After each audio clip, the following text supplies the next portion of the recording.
Subscribe to our YouTube channel and press the bell icon to get the latest updates.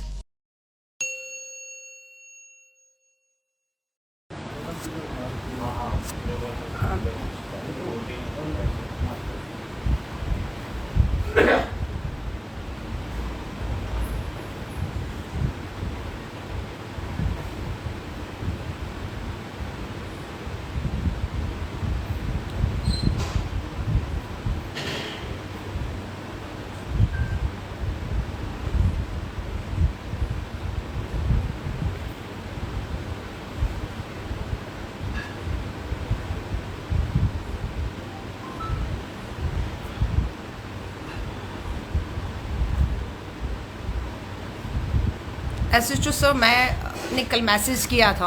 I think उसी message को देखकर आप आए हैं कि आज जंतर मंतर पर जो महिला किसान संसद बैठ रहा है और मेरी इच्छा थी कि मैं उसमें जाऊं, पर आपका क्या कहना है कि मुझे नहीं जाना चाहिए?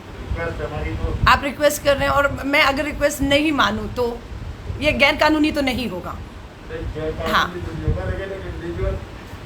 नहीं, इंडिविजुअली आप मुझसे कर सकते हैं और मैं उसका रिस्पेक्ट भी करती हूँ, पर मेरी इच्छा थी कि हमारी 200 महिलाएं, हमारा जो कृषि कानून आपको मालूम ही है, उसको लेकर 8 महीने से आंदोलित हैं। 500 किसान अपने शहीद हो चुके हैं और आज महिलाएं जंतर मंतर पर हैं। नहीं, मेरे जाने से लॉ एंड ऑर्डर कैसे खराब होगा? मैं तो कानून की सबसे ज़्यादा मानने वाली हूँ। कभी 27 साल की राजनीति में कानून नहीं तोड़ा और आज भी कभी कोशिश नहीं है। देखिए, हमारी कोशिश ही रहती है कि कन्विंस कर सकते हैं, उसे कन्विंस करें। नहीं, आप मुझे रिक्वेस्ट कर रहे हैं, पर मैं यही कह रही हूँ, अगर मेरी आपसे रिक्वेस्ट हो कि मुझे जाने दीजिए जंतर मंतर में, कुछ नहीं, सिर्फ महिलाओं जो हमारी देश भर की किसान आई हैं अपनी आवाज़ को उठा रही है, दूसरी तरफ संसद भी चल रहा है। हम चाहते हैं कि वो जंतर मंतर की आवाज़ जो सर्वोच्च संसद है वहाँ पर उठे।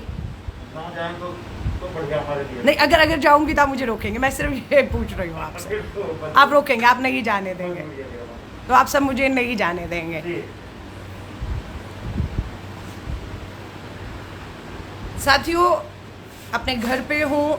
आज 26 जुलाई को किसान संगठनों ने जो है घोषणा की थी कि वो जो है जंतर मंतर पर 200 महिला किसान आज अपनी संसद बुलाएंगी, उस पर किसान बिलों पर चर्चा करेंगी, न्यूनतम समर्थन मूल्य कानून पर मांग उठाएंगी और वो मांग देश की संसद चल रही है वहाँ उठेगी। लेकिन आप देख रहे हैं मेरे घर में जो है वो पुलिस आ चुकी है। उनका कहना है कि वो मुझसे निवेदन कर रहे हैं कि मैं जंतर मंतर ना जाऊं। मुझे समझ नहीं आ रहा है कि इस लोकतंत्र में अगर मैं जंतर मंतर पहुंचती हूं तो कौन सी कानून व्यवस्था में जो है वो सबसे बड़ा उसका उल्लंघन होता है। मैं कोई कानून नहीं समझ पा रही कि किस कानून के तहत देश की जो सरकार है, क्योंकि दिल्ली पुलिस मुझे मालूम है अगर उनका सहयोग ना होता तो आज किसान जंतर मंतर पर ना होते। आज किसान जंतर मंतर पर, इसलिए दिल्ली पुलिस कमिश्नर साहब आपका धन्यवाद करती हूँ। आपका धन्यवाद करती हूँ कि दिल्ली पुलिस कमिश्नर ने किसानों को, अन्नदाताओं को बेशक 8 महीने बाद इजाज़त दी और वो जंतर मंतर पर आकर अपनी संसद कर पा रहे हैं। लेकिन हमारे जैसे लोग दिल्ली के नागरिक हैं, किसान नहीं हूँ लेकिन उस अन्नदाता की कर्जदार ज़रूर हूँ, उसका अन्न खाती हूँ। मैं ही नहीं, इस तालेबंदी में जिस 80 करोड़ लोगों को देश की केंद्र की सरकार मुफ्त राशन के दावे कर रही है, वो भी इसी अन्नदाता के दम पर वो दे पा रही है। उसे समझना होगा। और आज उस अन्नदाता का कर्ज उतारने के लिए इच्छा थी कि दिल्ली के जंतर मंतर पर बैठे हुए हैं। 500 से ऊपर किसान शहीद हो चुके हैं। 8वां महीना चल रहा है, संसद चल रही है। क्यों नहीं हमारे प्रधानमंत्री जी एक दिन का संसद सत्र पूरी तरह हमारे अन्नदाताओं को समर्पित कर देते? क्यों नहीं पूरा एक दिन हमारे इन 3 कृषि कानूनों पर चर्चा होने देते? कौन रोक रहा है? कौन रोक रहा है आपको? मोदी जी, हम जानते हैं जिनके लिए आप ये कानून लाए हैं वो ये आपको रोक रहे हैं कि ये नहीं होना चाहिए। देखते हैं, दिल्ली पुलिस मेरे घर पर आकर बैठी हुई है, मुझे रोक रहे हैं। अब हम बात करेंगे, बातचीत से रास्ता निकालेंगे, या तो यूं ही देखते हैं एसएचओ साहब अपनी टीम के साथ कब तक मुझे यहाँ बिठाए रखते हैं, या बीच का कोई रास्ता निकलता है, मैं वहाँ जा पाऊँ या नहीं जा पाऊँ। पर मैं आप सबसे निवेदन करती हूँ, महिला किसानों से कहूँगी, हम चाहे घरों में इस तरह से कैद हो गए हों, लेकिन इस बात का भरोसा रखिएगा कि हम आपके साथ, आपकी मांगों के साथ पूरी ताकत बनकर खड़े थे। राहुल गांधी जी के नेतृत्व में खड़े हैं और खड़े रहेंगे। संसद के अंदर राहुल गांधी जी के नेतृत्व में कांग्रेस के सांसद आपके किसानों की लड़ाई को लड़ रहे हैं, और बाहर से हमारे जैसे लोग भी आप किसानों के अन्नदाताओं के साथ ताकत बनकर खड़े हुए हैं।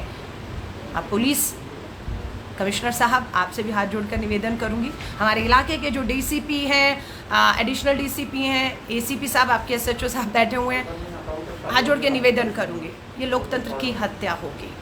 अगर हमारे बढ़ते कदमों को लोकतांत्रिक तरीकों से हम वहाँ जाकर सिर्फ समर्थन देना चाहते हैं, ये पूरा आंदोलन 8 महीने बिल्कुल हिंसक नहीं रहा, गांधीवादी तौर तरीकों से ये आंदोलन आगे बढ़ रहा है, और यही लोकतंत्र की असली ताकत है कि इस देश में लोकतांत्रिक तरीकों से, गांधीवादी तरीकों से अगर कोई भी आवाज़ उठे, उसे दबाने की कोशिश नहीं करनी चाहिए।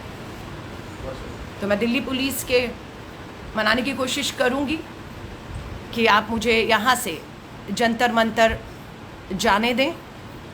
अगर नहीं भी जाने दिया तो मैं आप सभी साथियों को कहूँगी, पूरी की पूरी कांग्रेस का समर्थन किसानों के साथ है। मुझे नहीं मालूम, सबको समय दिया था, खासतौर से महिलाओं को, दिल्ली की महिलाओं से अपील की थी कि आज महिला किसान अपनी संसद बुला रही हैं, तो दिल्ली की महिलाओं को वहाँ पहुँचना चाहिए, उन्हें सुनना चाहिए, इन कृषि कानूनों पर उनकी क्या राय है। और मैं तो ये भी कहती हूँ कि जो प्रधानमंत्री जी कहते हैं 11 महिला मंत्री उन्होंने जो है बनाई है महिला मंत्री, एक ने तो किसानों को, हमारे अन्नदाताओं को मवाली तक कहा भी कुछ दिन पहले, नाम सब जान चुके हैं कौन महिला सांसद है।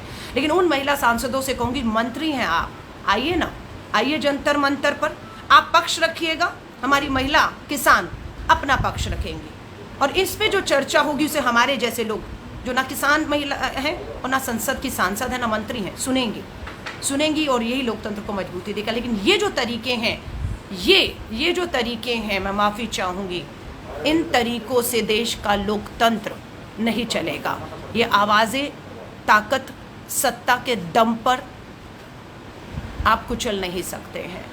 मेरा निवेदन है, बहुत से साथी कह रहे हैं कि मुझे जाना चाहिए, लेकिन मैं चाहती हूँ कि मैं कानून के दायरे में रहते हुए पुलिस की इजाज़त के साथ जाऊँ, अगर जाऊँ तो, वरना जोर ज़बरदस्ती से क्या हासिल होगा ये आप भी जानते हैं, मैं भी जानती हूँ कि कुछ हासिल नहीं होगा।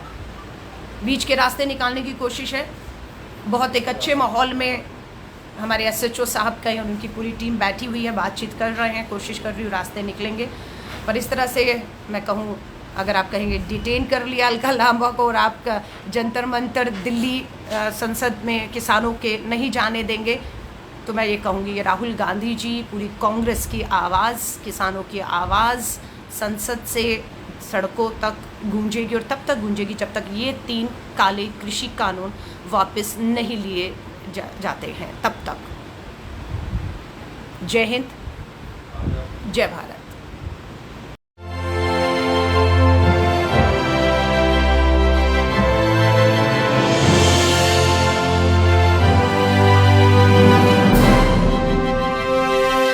Subscribe to our YouTube channel and press the bell icon to get the latest updates.